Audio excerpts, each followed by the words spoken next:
আসসালামু আলাইকুম রহমতুল্লাহ বারকাতুহু। বাগদাদ যাওয়ার মন ভাব বড় পীর আব্দুল কাদের হজরতে জিলানী রুহু সাওয়াহেন উমরিয়া হজরতে গাউসুল আজম গ্রন্থে উল্লেখ আছে যে তার বয়স যখন 17 বছর তখন একবার তিনি আরাফার দিন নিজের গাভীকে চড়াবার জন্য মাঠের দিকে নিয়ে যাচ্ছিলেন। ঠিক ওই মুহূর্তে তার গাভীটি পেন দিকে মুখ ফিরিয়ে মানুষের ভাষায় তাকে বলতে লাগলো, ইয়া আব্দুল কাদের, মা লে যা খুলেকতা ওয়ালা বেহাজা উমে রতা। হে আব্দুল কাদের, এই কর্মের জন্য তোমাকে সৃষ্টি করা হয়নি এবং এই কর্মের জন্য তোমাকে আদেশ করা হয়নি। তিনি সেই সব কাল থেকে এই ধরনের গায়েবী আওয়াজ বহু বার শুনেছেন। অতএব গাভীর কথা শুনে কিছুটা অবাক হয়েছিলেন, কিন্তু ভয় পাননি। এতে তিনি বুঝতে পারলেন যে এই সমস্ত পার্থিব ও গৃহস্থ কাজকর্ম ত্যাগ করে আত্মধিক উন্নতির পথে অগ্রসর হবার জন্য আল্লাহ তাআলার পক্ষ থেকে সতর্কবাণী আসছে। এই কারণে তার জ্ঞান পিপাসু মন জ্ঞান অর্জনের জন্য অস্থির হয়ে উঠলেন। এই সম্পর্কে হযরতে বড় পীর আব্দুল কাদের জিলানী রহমাতুল্লাহ আলাইহি বলেন, গাভীর মুখে সতর্ক বাণী শোনার পর আমি খুব চিন্তায় পড়ে গেলাম। আর এই ব্যাপারে ভাবতে ভাবতে আমি নিজের গ্রহে ছাদের উপরে গিয়ে উঠলাম। ছাদের উপরে উঠে আমি এক বিচিত্র দৃশ্য দেখতে পেলাম। সুদূরবর্তী আরাফাতের ময়দান আমার চোখের সম্মুখে দেখতে পাচ্ছি। অনেকগুলো হাজি জামাত ও এরহাম বেঁধে সেখানে দাঁড়ানো অবস্থায় আছে। এই বিচিত্র দৃশ্য দেখে আমি আল্লাহ তাআলার প্রতি আমার এমন দৃঢ় আকর্ষণ হলো যে আমি আর স্থির থাকতে পারলাম না। দ্বীনি ইলম ও মারেফাত শিক্ষা গ্রহণের জন্য বাগদাদ যাওয়ার মন স্থির করে ফেললাম। তখন সাথে সাথে ছাদ থেকে নেমে মমতাময়ী মাতার সেবার যত্নে উপস্থিত হলাম এবং মাতার কাছে আরজ করলাম, আম্মা জান, দ্বীনি ইমাম ও মা রিফাত শিক্ষা গ্রহণ করার জন্য আমার হৃদয় আগ্রহ দুর্দমনীয় হয়ে পড়েছে। আপনি আমাকে আল্লাহ তাআলার রাস্তায় ওয়াকফ করে দিন, আমাকে অনুমতি দিন। আমি বাগদাদ শহরে গিয়ে দ্বীন আল ইলম তথা তাফসির, হাদিস, ফিকহ প্রভৃতি বিষয় উন্নত জ্ঞান অর্জন করি এবং শ্রেষ্ঠ ওলি আল্লাহগণের সাক্ষাৎ লাভ করে আত্মধিক উন্নতি লাভ করতে পারি। হযরতে বড় পীর আব্দুল কাদের জিলানী রহমাতুল্লাহ আলাইহি আরো বলেন, সেই সময় আমার আম্মা জান খুবই বৃদ্ধা ছিলেন। আমি ছাড়া সংসারে তার দেখাশোনা ও খেদমত করার মতো আর কেউ ছিল না। তবুও সে নিজে এই অসহায় অবস্থার দিকে বিন্দু মাত্র লক্ষ্য না করে শুধুমাত্র আমার উচ্চ পর্যায়ের দ্বীনি ইলম শিক্ষা এবং আত্মধিক উন্নতি লাভের প্রতি নজর দিলেন এবং খুব খুশি মনে আমাকে বাগদাদ যাওয়ার অনুমতি দিলেন। মুসা রাদিয়াল্লাহু তাআলা আনহু তার সতী সাবিতী প্রিয়তমা স্ত্রী সাইয়েদা উম্মে খায়ের ফাতেমাকে নিয়ে জীবনের যাপন করতে লাগলেন। তাদের ছোট এক সংসারে সব সময় শান্তি বিরাজিত ছিল। হযরত আবু সালেহ মুসা রাদিয়াল্লাহু তাআলা আনহুর কৃষি কাজ ও পণ্য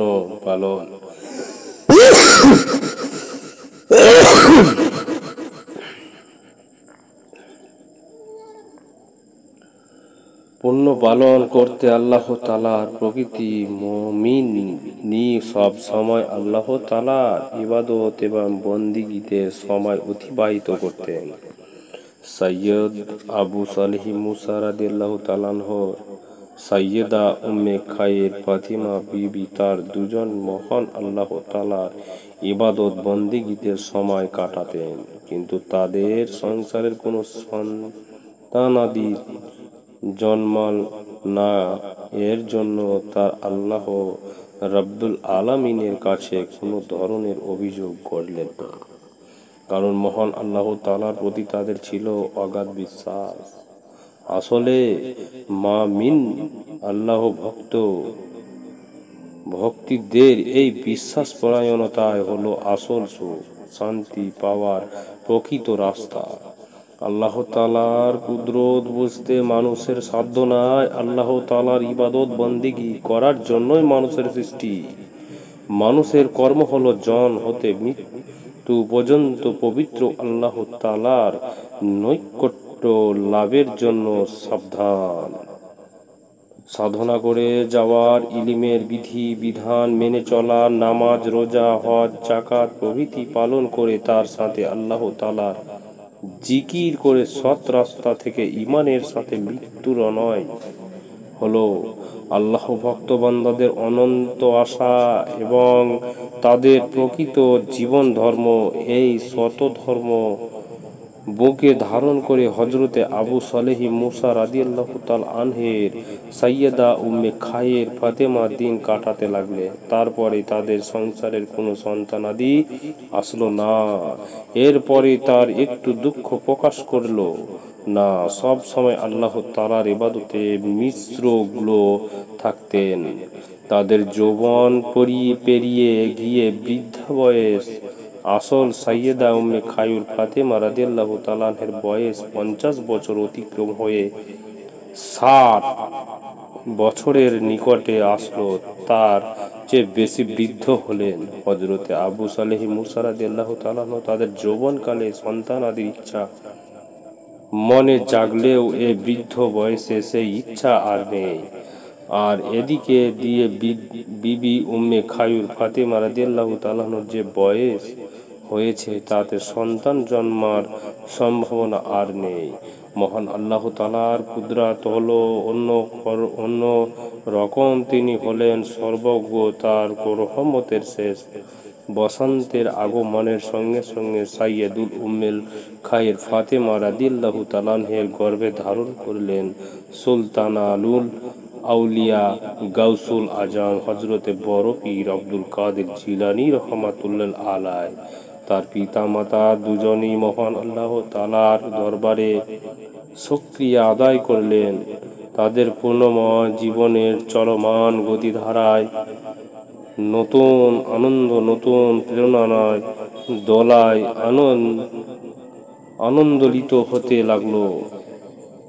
কে যেন তাদেরকে চুপে চুপে বলে গেল, হে পুণ্যময় চরিত্রের অধিকারী নব দম্পতি, মহান আল্লাহ পাকের দান একে অমূল্য রত্ন তোমাদের গ্রহে আগমন করবেন, যার মধুর স্পর্শে এই বিশ্ব চরাচরে সর্বনিয়ন্ত্রণ আল্লাহ পরিচয় সূত্রে নতুন ভাবে পরিচিত হবে। তোমরা খুশি মনে সে রত্ন প্রতীক্ষায় সময় কাটাতে থাকো।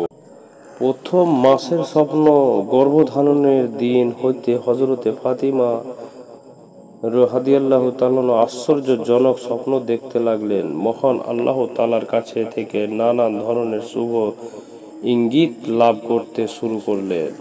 বড় পীর হযরতে আব্দুল কাদের জিলানী রাহমাতুল্লাহ আলাইহি মাত্র গর্ভে ধারণ করার পর প্রথম মাসের উম্মুল খায়ের ফাতিমা রাদিয়াল্লাহু তাআলা আনহার একদিন স্বপ্ন দেখলেন হযরতে আদম রাদিয়াল্লাহু তাআলা আনহার স্ত্রী হযরতে হাওয়া।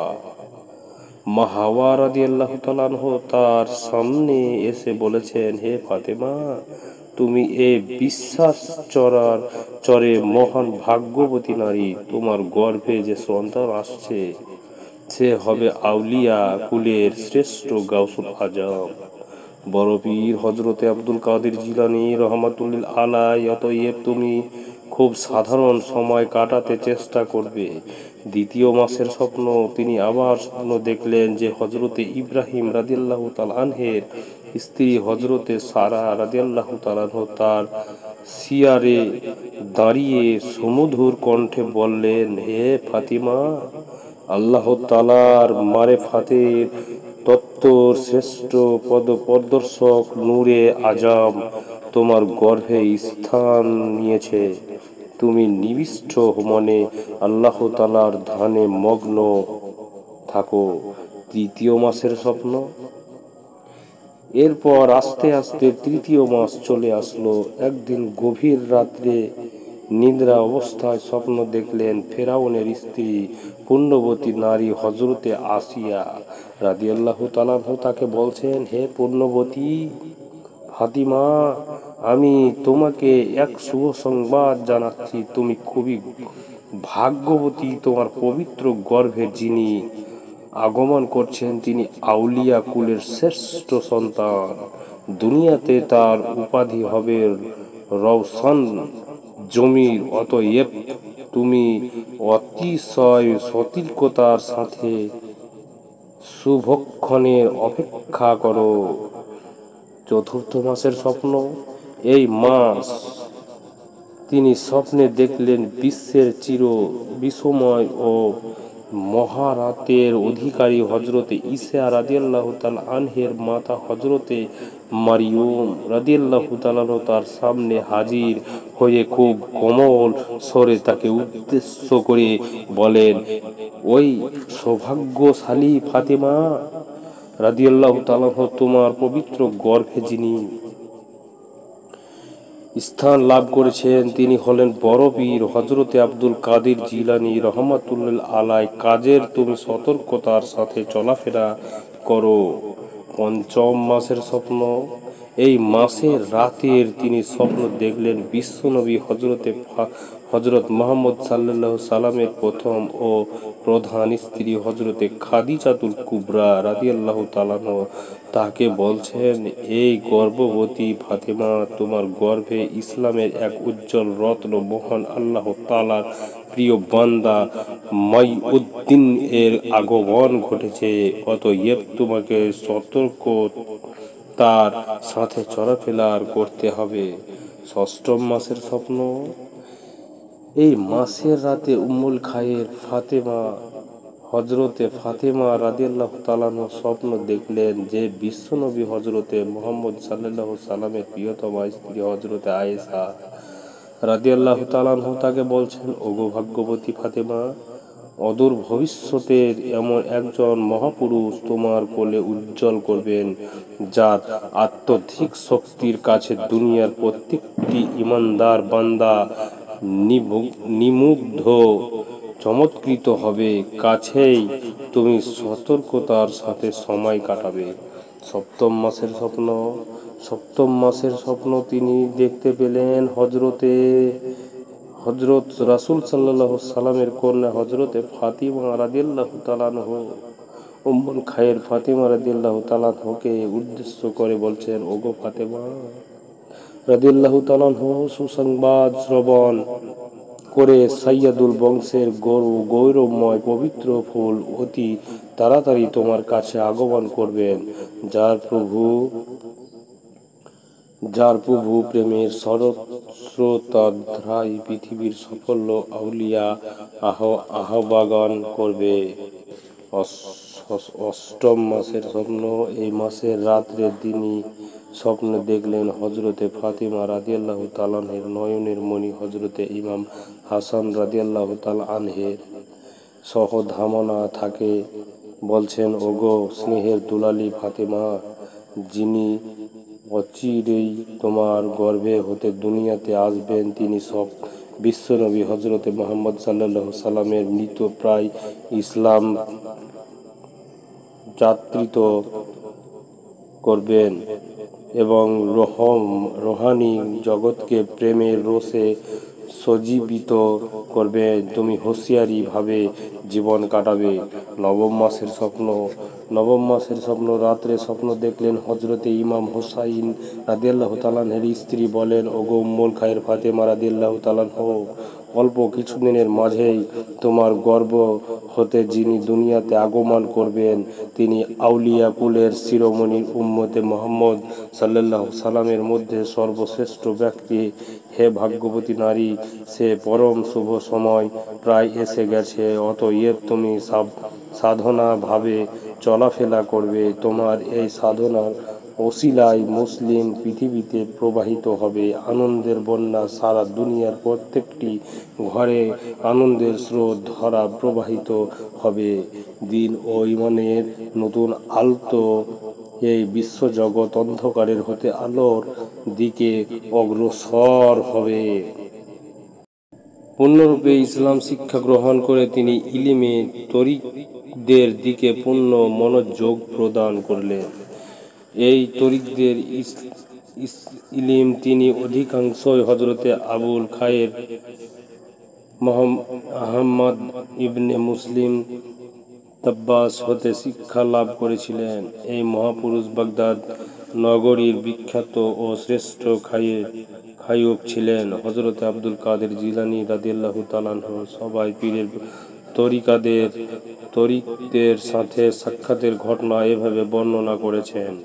এক সময় বাগদাদ নগরীতে ফিতনা ও ফাসাদ এত অধিক হয়ে পড়ল যে আমি বাগদাদ পরিত্যাগ করে অন্য কোথাও যাওয়ার সংকল্প করলাম।